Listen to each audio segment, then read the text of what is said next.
Happy weekend semuanya. BI telah sah menaikkan suku bunga acuan menjadi 6% dan sudah direspon negatif oleh pasar di Kamis, langsung IHSG-nya anjlok. Dan juga bagaimana prospek kedepannya setelah kenaikan suku bunga ini. Dan saya akan membahas juga ya pergerakan dari asing selama seminggu, apakah ada yang positif dari kenaikan atau pengeluaran dari asing. Nah, simak video ini sampai selesai. Check this out. Sekarang bisa join grup belajar investasi saham. Bisa dengan bikin akun Mirai deposit 10 juta atau membayar 400.000 untuk selamanya. Gimana caranya? Link ada di deskripsi. Info lebih lanjut bisa hubungi ke DM Instagram kita.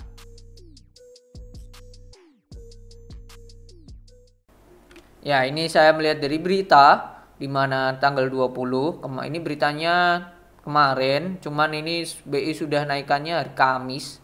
BI naikkan suku bunga acuan jadi 6%. Apa dampaknya? Kalau melihat ini ya, rapat Dewan Umum Gubernur tanggal 18 dan 19 memutuskan menaikkan suku bunga sebesar 25 basis poin menjadi 6%. Ini gede banget tanggal 19 ya. Tanggal hari Kamis, tak hanya suku bunga acuan, suku bunga depositi facility juga ikut naik ke level 5,25% dan lending pas facility tetap di level 6,75%. Kenaikan ini untuk memperkuat kebijakan stabilisasi nilai tukar rupiah dari dampak meningkatnya tingginya ketidakpastian global. Oke. Direktur Center of Economic and Law Study, Celius Bima Yudhistira mengatakan, cara hitung-hitungan moneter suku bunga acuan memang seharusnya naik. Bahkan harus naik sebesar 50 BPS lagi. Jadi potensi sampai ke 6,5 ini sangatlah besar. Dampaknya apa? Nah ini bentar ya. Sebelum ke sana, bisa rem laju pelemahan nilai tukar rupiah karena nilainya suku bunga acuan akan mempersempit selisih antara imbal hasil surat utang Amerika Serikat dan SBN, surat berharga negara. Dengan demikian aliran modal asing diharapkan masih bisa bertahan di pasar surat utang. Jadi itu ya, untuk mengcounter dari The Fed yang naikin suku bunga terus, yang membuat investor asing ya lebih baik taruh di Amerika ya. Nah itu BI memberikan terobosannya juga sama menaikkan. Dampak negatifnya apa? Bagi masyarakat yang mengambil KPR dan kredit modal kerja harus membayar biaya bunga pinjaman yang lebih mahal. Simpelnya seperti itu sih. Karena ibaratnya kalau naruh deposito di atas 6%, ya harusnya kalau bank memberikan hutangan atau kredit kepada orang ya bunganya di atas 6% biar si bank tersebut dapat untung. That's it, sesimpel itu ya. Dan ini terlihat ya IHSG-nya di hari Kamis dibanting turun 1,18. Oke. So far kalau saya lihat aslinya IHSG ini sudah saya katakan jauh sebelumnya masih harus waspada, yaitu di tanggal ini, di tanggal 9 Oktober ya. Kalau IHSG bisa naik tembus 6925 sampai 6930 potensi bikin HNS. Nggak bisa tembus ya. Oke. Dan saya reminder lagi bahwa itu masih berlaku ini di channel, yaitu tanggal mana ini di sini. Ini masih berlaku, tadi saya mengatakan seperti itu. Ini tanggal 16 masih berlaku ini IHSG-nya ya. Dan ini ya sudah jadi tanggal 16 saat IHSG-nya sudah di sini. Oke, di sini. Dan besoknya memang naik, tapi saya mengatakan masih berlaku dan potensinya. Kenapa saya mengatakan seperti itu? Karena terlihat dari candle atasnya ini loh. Shadow atasnya ini, wick-wicknya ini sangatlah tinggi yang atas, menunjukkan bahwa tekanan jualnya masih besar. Hari Jumat di break turun terus naik lagi. Apakah kedepannya akan positif? Kalau saya melihat ini hanya pullback sementara karena dekat MA 200. Potensi dia jebol ini masih sangatlah besar kalau menurut saya. Melihat dari naiknya suku bunga, terus juga kita lihat ya USD to IDR sekarang sudah berada di 15.878. Saya mengatakan ini akan ke 16.000 di video-video sebelumnya. yang menunjukkan bahwa ini potensinya ke sana masih besar ya, karena The Fed juga potensi akan naikkan suku bunga ya The Fed hari ini. Oke. Terkini dan terlengkap akan bersabda 1 hari yang lalu. Oke, bocoran dan lain-lain. Oke, suku bunga. Nah, ini takutnya kalau mereka naikin suku bunga lagi karena inflasi yang ada di Amerika potensinya sangatlah besar untuk naikin suku bunga lagi. Dan bagaimana prospek kedepannya? Kalau kita lihat berdasarkan histori, ya ini histori IHSG 20 tahun terakhir, aslinya Oktober ini secara historical nggak jelek-jelek amat. Selama 20 tahun terakhir potensi hijaunya 70%. Dan kalau kita lihat secara histori sekarang Oktober ini IHSG-nya itu sudah turun 1,31. Oke. Sudah turun 1,31%. Nah, kalau merujuk seperti hal ini biasanya itu kalau ya ini 1,31%. Biasanya itu Oktober cemerlang, baru Novembernya dihajar habis. Oke. Kalau Oktobernya yang negatif, dan ini terjadi saat 2018 di mana September Oktober negatif ya sama, bahkan Septembernya 0,7, Oktobernya 2,42, November Desember akan cemerlang. Oke. Itu 2018. Kita lihat lagi yang bulan Oktobernya merah, yaitu di tahun 2014.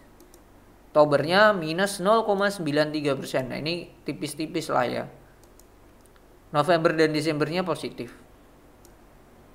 Lalu lagi di 2009. Oktobernya minus 4. November Desembernya oke banget. Kalau ini pas waktu krisis 2008 yang jadi kita hiraukan. Dan ini di 2005 saat IHSG di bulan Oktober minus 1,25, November dan Desembernya positif banget. Nah, bagaimana prospeknya? Kalau saya melihat, kalaupun Oktober nanti dibanting sampai IHSG-nya beneran turun ke arah sini 6.684, jadi potensi IHSG-nya turun sebesar, ini saya akan tarik dulu, tarik ke bawah, mana nih?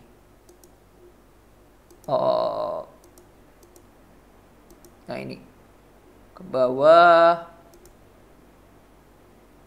Oke, dari sini ini kan 1,31 ya akan turun sampai sini, yaitu akan turun 3,71%. Kalau hal itu terjadi, berarti kita akan mengulang periode historical saat minus di posisi ini. Anggap aja ini deket-deket inilah. Minus 3 itu sangatlah besar untuk IHSG. Jadi potensi November dan Desembernya akan sangat cemerlang. Hal ini hal yang positif. Tetapi kondisi sekarang apa yang dilakukan? Mending kita hindari terlebih dahulu saham-saham yang mempunyai potensi ngerek IHSG-nya sangatlah dalam. Aslinya kenaikan IHSG saat naik beberapa hari kemarin ini cuma didukung oleh salah satu saham yang IPO, yaitu Brand. Brand ini IPO langsung naik terus dan akhirnya turun baru sekarang kemarin hari Jumat. Oke, nah ini naik terus, siap. Hari Jumat mulai nggak bisa naik. Oke, selain itu tidak ada kenaikan yang signifikan. Hari Jumat ini naik ya IHSG-nya ditopang oleh BCA karena market cap potensi dia nge-cover 10%-nya sendiri si BCA ini. Nah, kita mau lihat nih secara seminggu bagaimana IHSG-nya, asingnya terutama ya. Kita lihat asing di market reguler. Oke, sejak seminggu kemarin tanggal 16 IHSG-nya seperti apa? Market asingnya kalau kita cek. Oke, karena di iPod ini agak error, masih belum ke data. Saya cek di Stockbit secara seminggu. Oke. One week net foreign flow. Nah, kalau kita lihat ini tidak ada saham-saham market cap besar. Market cap besar itu kan tadi ada BCA, BRI, Bian, Brand dan kawan-kawan. Aman. Ya, Aman ini juga potensinya besar, punya porsi 4% IHSG. Dari sini hanya Aman yang masuk dan Telkom. Sedangkan yang outflow, nah ini besar banget, BCA, Bank Mandiri, BRI. Ini gede-gede yang sudah keluar. Bahkan BCA sendiri keluar 1 triliun selama seminggu ini. Nah, kita lihat nih yang masuk-masuk, terutama Aman, Telkom, ini tidak mempunyai porsi yang besar di IHSG, yaitu Turi dan IIKP. Nah, ini yang punya potensi besar ya Aman dan Telkom. Ya, kalau kita lihat cek Aman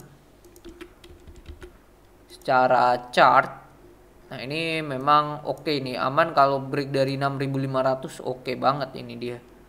Oke, kuncinya di situ. Nah, bisa saja Aman naik, brandnya turun sebagai stabilisasinya seperti itu. Setelah Aman apa Telkom? Kita lihat ya, ini Telkom ini salah satu saham balancer kalau saat IHSG-nya break turun, dia yang nge-cover. Secara chart ini hanya low risk aja sih. Saya melihat ini hanya low risk dan malah hal yang buruk kalau dia break dari 3 di sini ya, break dari 3680 ini bahaya banget. Ya soalnya ini sudah mulai bentuk yang namanya lower low. Karena low yang akan baru ini nanti akan lebih kecil lebih rendah daripada low sebelumnya. Jadi itu waspada. Cuman kalau kita tarik dari sini, kalau dia di atas ini masih potensi masih di atas lah sekilas. Oke, jadi Telkom akan sideways yang lama. Selain Telkom, kita lihat lagi ada INKP, Film, Barito Pacific, UNTR, TMG, dan kawan-kawan. Nah, biasanya yang sering menjadi balancer itu adalah saham-saham consumer good. Bagaimana saham consumer good? Kita lihat HMSP. Oke, ini kondisinya dia masih downtrend. Oke, kita skip. Bagaimana dengan gudang garam? Nah, ini better gudang garam. Cuman di hari Jumat, hari Kamis ini dia di break turun MA 200. Jadi be careful. Dan garam sudah di bawah. Lalu kita lihat INDF, Indofood. Ini pun juga sudah di bawah MA 200. ICBP.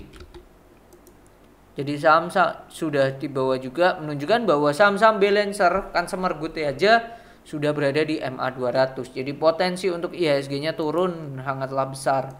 Kita lihat saham yang lain yaitu Bian, TPIA. Saham yang besar tetapi komoditas. Bian ini masih oke di atas MA 200. TPIA kita cek. Nah, ini juga masih di atas. Kalau dia stay di 2570 ini menarik untuk TPIA. Oke, dan yang selanjutnya adalah ini Unilever. Lama tidak melihat saham ini. Masih di bawah MA 200 juga nih. Nah, cuman ini potensinya mulai menarik nih Unilever. Oke, sekilas mulai menarik. Selagi dia kuat di atas ini boleh untuk trading jangka pendek di 3.800. Mungkin itu ya view saya ya. Jadi potensi untuk IHSG-nya break melihat asingnya sudah pada keluar itu sangatlah besar ya. Kalau kita lihat kemarin BCA juga naik. Apakah volumenya oke? Volumenya ya oke sih. Ditambah dengan yang namanya news laba mereka naik dan di atas MA 200. Mungkin yang bisa nge-cover banking ya Bank BCA. Kalau kita lihat BRI sudah di bawah MA 200. BMRI juga sudah di bawah, ya masih di atas, tapi sudah ini fase triple top di sini, jadi be careful. So menurut saya dengan kenaikan suku bunga dampaknya secara short term akan sangat jelek, yang membuat nantinya akan IHSG-nya akan dibanting sangatlah besar. Tetapi jadikan itu sebagai momentum untuk dapat harga-harga saham yang murah, karena berdasarkan histori di saat hal itu terjadi Oktobernya merah, November dan Desember akan cemerlang. Ini berdasarkan historikalnya, karena dalam teknikal ada yang namanya history repeat itself. Mungkin itu yang bisa saya share, semoga bermanfaat. Be careful buat Bapak Ibu dan teman-teman. Semoga kita mengambil sisi positifnya dan kita tetap mempersiapkan hal terburuk yang akan terjadi. Oke, semoga itu, dan semoga Bapak Ibu dan teman-teman masih waras dan tetap sehat selalu. Oke, see you on the next video. Bye-bye.